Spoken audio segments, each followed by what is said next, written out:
Oh, you're there. Let me explain to you why I think this cannot be called a burger and why it's an issue for me and for EU farmers. You might have already tried vegan products. Fair. They're on the rise in Europe, and I'm glad to provide the vegetal proteins required for their preparation. However, I have an issue with the marketing of those imitations claiming to be vegan steaks or vegan burgers. Big companies have invested a lot in the market, and debates have escalated, pushing national and European authorities to try to set up rules. You may think that questioning the denomination of those products is not so important, but let me give you 3 reasons why we should not shroud meat and dairy denominations in confusion. Reason 1. Avoid misinformation. It's a fundamental rule of trade. You don't call 2 different things the same name if they're different. Otherwise, you create confusion over time. Let's take a simple example. If I ask you to tell me what's inside a steak, you'll say raw meat proteins. Easy. If I ask you now, what's inside a vegan steak? You don't know, and that's normal because the list of ingredients is not the same. Why then use the same denomination? Well, marketing people know that substitution is a powerful concept that can reassure consumers that they're simply replacing a product with another. However, substituting is not neutral from a nutritional point of view, and a vegan steak is not the same as a traditional steak. Here comes a great source of confusion.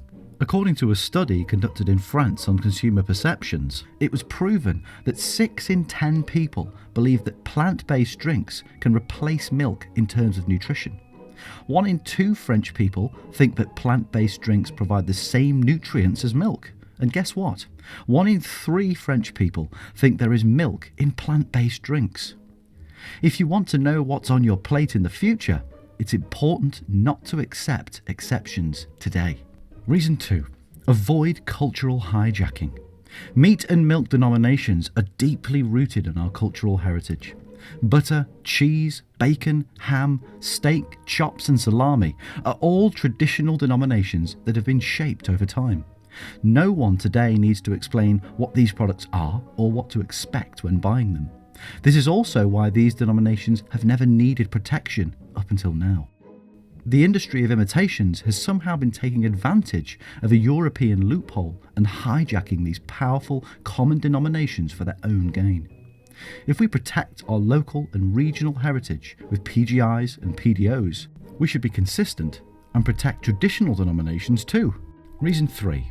Be creative, be fair. The plant-based imitation sector is claiming to be creative and trendy. This is an opportunity to create new denominations, to gain consumers' recognition and to achieve financial success. In the past, when margarine was created, it took little to no thinking for the creatives to make a reference to butter. Developing a multitude of creative marketing concepts and products that don't copy existing meat-milk products is also a way to resolve the plant-based imitation industry's fundamental paradox. An industry striving to become mainstream does not need to mimic existing products. As a European farmer, I consider that in the meat denomination, I'm not striving for a fight against, but rather a fight for.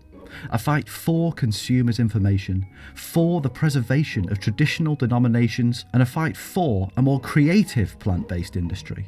In the end, I have interest in producing both plant and animal proteins.